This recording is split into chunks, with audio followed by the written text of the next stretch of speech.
persidangan hari ini apa yang menurut Abang sangat tidak on point, sangat tidak sesuai dengan Abang? Gini, kalau poin tidak sesuai itu sudah ada hukum acaranya. Tapi yang paling penting saya selalu tekankan adalah tahap ini sudah tahapan yang lebih serius. Sekarang itu siapapun manusia, terkhususnya pakar-pakar hukum di luar sana, tidak ada yang bisa menyatakan itu anaknya RK atau tidak. Sekalipun kepolisian, sekalipun itu lembaga pengadilan, yang bisa untuk menyatakan bahwa ini anaknya hasil perbuatan si Lisa dan RK itu telah lahir anak itu adalah apa? Itu adalah ahlinya kedokteran untuk melakukan tes DNA. Jadi kita fokuskan, kerucutkan dulu permasalahan ini. Kalau masalah dibilang dari kami, siap kok segala prosesnya. Buktinya apa? Persidangan ini kami hadir. Tujuan daripada gugatan kami juga sangat jelas. Kami melakukan 1365 di KUP Perdata berdasarkan putusan 46 itu jelas bahwa apa? Hak identitas anak yang lahir di luar dari pengadilan, di luar dari perkawinan itu berhak mengajukan untuk pemulihan identitas anaknya terhadap siapa ayah biologis daripada si anak ini. Oke, itu poin pertamanya. Yang kedua, terkait tadi proses kami telah melakukan persidangan dan diwakili oleh siapa tadi? Lawyernya itu siapa namanya? Saya lupa namanya. Muslim. Oh, si Muslim itu. Nah, si Muslim, Pak Muslim itu datang memang betul. Tapi ada catatannya. Catatannya apa? Di dalam persidangan Bapak Muslim tidak dapat memperlihatkan KTP-nya prinsipal atau KTP-nya Bapak Ridwan Kamil. Secara hukum acara, kami selaku pihak penggugat itu merasa keberatan. Kenapa? Sekarang kita kan boleh dong, dalam persidangan itu kan sudah sah dicatat oleh berita acara, Pak Panitera dan lain-lain.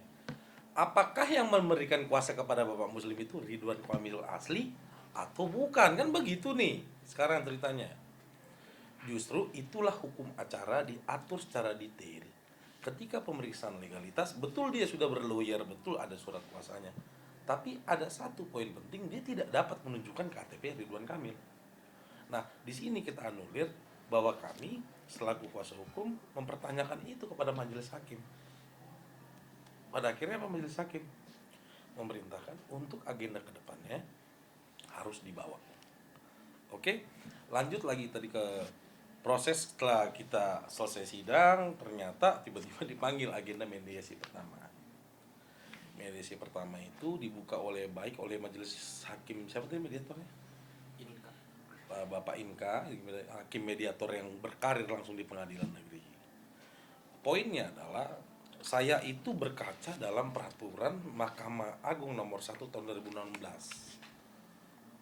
tentang tata cara prosedur mediasi di pengadilan. Ya. Tadi saya sampaikan oleh majelis hakim mediator dalam pasal 6 ayat 1 saya bacakan. Para pihak wajib menghadiri secara langsung pertemuan mediasi dengan dan atau tanpa didampingi oleh kuasa hukum. Artinya apa? Di dalam proses persidangan perdata itu, si prinsipal atau pihak yang tergugat langsung itu wajib hadir hukumnya. Wajib hadir hukumnya. Sekarang, kalau dia tidak hadir, apa konsekuensi hukumnya? Jelas di pasal 7. Ya. Saya bacain. Para pihak dan atau kuasa hukumnya wajib menempuh mediasi dengan itikat baik. Klien saya hadir, walaupun dalam masa recovery, dia baru dari Malaysia, dia berjuang. Dia tahu kondisinya sangat tadi benar kita jaga. Saya sudah agak pusing nih Pak, gak apa-apa, saya bilang tahan. Kita memperjuangkan suatu hak identitas anak di sini. Justru yang kita pertanyakan adalah dari Bapak pihak Ridwan Kamil kok nggak hadir? Berarti ada dong tidak itikat baik dia. Kita kembalikan lagi. Dia bicara tentang pasal 3. Ya kan? Pasal 3-nya itu adalah apa tadi dia bilang dia? Bagian ini.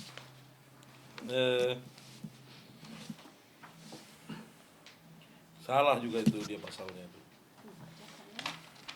Pada prinsipnya gini. Menurut dari Bapak Muslim tadi bilang kan juga ada di media bahwa boleh tidak hadir dikarenakan ada alasan sedang sakit, ya, sedang tugas luar pekerjaan dan hal-hal lain. Saya tanyakan dalam mediasi, surat sakitnya mana? Tidak bisa menjawab. Oke. Yang kedua, tugas kerjanya apa sekarang? Beliau kerja apa sekarang? Pejabat publik tidak. Dia sudah menjadi warga sipil. Terlepas dia mempunyai pekerjaan lain, ya tolong hadirkan kalau memang ada surat tugas kerjanya. Jadi apa di sini poinnya adalah kami ini sudah benar-benar serius, kok mereka main-main gitu loh. Dari IKTP juga tidak dibawa. Rekan-rekan lawyer tergugat itu kan katanya sudah senior. Kok nggak tahu gitu loh, sidang pertama legalitas harus ada KTP gitu loh. Jadi kami benar-benar dibilang kecewa tidak, justru kami merasa bahwa dari pihak tergugat itu merasa tidak siap menghadapi gugatan kami gitu loh. Jadi menurut kami yakin dan percaya persidangan yang akan kami tempuh di Pengadilan Negeri Bandung ini, hakim sangat-sangat arif, bijaksana, dan tegas. Tidak ada teling-aling-aling. Dalam mediasi tadi dibilang, kami boleh nggak minta waktu 2 minggu katanya. Loh, saya keberatan. Bagaimana minta 2 minggu sedangkan jadwal persidangan mediasi dalam Undang-Undang Hukum Acara pun 30 hari. Apa maksudnya gitu loh. Kalau memang mereka siap untuk menghormati dan prosedur hukum, seharusnya 1 minggu siap. Dan akhirnya disetujui oleh majelis hakim bahwa penundaan mediasi itu 1 minggu. Jadi tanggal berapa? Tanggal berapa? Tanggal 4. Jadi kurang lebih update dari saya berserta tim kuasa hukum perdata dari law firm Markus Nababan seperti itu. Bang, kemarin saat saya wawancara Pak Muslim dikatakan juga kalau prinsipal tidak wajib datang karena ini adalah sidang perdata. Nah tadi Abang juga menjelaskan yang terkait dalam surat itu juga prinsipal wajib datang. Wajib datang. Semisalnya Bang, beliau pada saat sidang selanjutnya tidak datang, apa konsekuensi hukumnya seperti apa, terus langkah-langkahnya juga seperti apa, apa mungkin akan dijemput paksa oleh tim pengadilan atau seperti apa? Tidak, jadi gini, di perdata itu tidak ada paksaan badan. Oke. Dalam SEMA tentang tata cara mediasi nomor 1 tahun 2016, ketika si Bapak Ridwan Kamil ataupun prinsipal tidak hadir, itu dianggap tidak memiliki itikat baik di pasal 7. Konsekuensi hukumnya apa? Tidak ada konsekuensi hukum paksa badan. Tapi konsekuensi hukumnya adalah menjadi catatan hakim mediator bahwa pihak prinsipal tergugat tidak memiliki itikat baik dan tidak martabat dan tidak gentle membuktikan fakta yang ada di pengadilan. Jelas? Berarti menurut Abang dari pihak Pak RK ini tidak gentle dalam Sangat tidak gentle. Seharusnya kalau dia kan gini, kalau dia mau selesaikan ini secara cepat, saya alhamdulillah. Iya dong. Kita juga udah bosan kali Indonesia ini dicemari oleh berita-berita kayak gini. Cuman kan yang perlu diingat, hak dari konstitusi klien saya ini harus jelas. Jangan dia bilang pertama kali statementnya Pak Muslim, kami siap untuk tes DNA di VI Polri, perintah di VI Polri. Tolong dulu deh dicari dulu pemacaranya. Bareskrim tidak bisa namanya memerintahkan tes DNA, itu harus putusan pengadilan. Nanti tim Pak John yang akan bicara. Dia maunya melalui penetapan pengadilan. Iya, ini yang kami lakukan. Petitum dari permintaan kami, gugatan kami kepada pengadilan adalah memerintahkan bahwa Lisa Mariana selaku penggugat, Ridwan Kamil selaku tergugat untuk melakukan tes DNA agar mengetahui anak ini hasil perbuatan si Lisa dan si RK apa tidak gitu loh. Jadi jelas hadirlah di persidangan, ya kan? Gitu loh. Selama RK tidak hadir di persidangan itu tes DNA tidak akan dilakukan atau seperti apa Bang mungkin Bang? Gini. Karena kan menurut Abang itu nanti hasilnya bakal ketahuan setelah tes DNA ya Bang ya? Betul. Nah gimana Bang penjelasannya Bang? Ini juga nih menjawab juga nih. Tes DNA itu pertama tes DNA itu tidak akan bisa dilakukan oleh satu pihak saja. Dalam artian ketika ada anak yang kita suspek atau yang kita duga misalkan si ibunya adalah Lisa. Klien kami mengatakan bapak anak saya si Ridwan Kamil loh.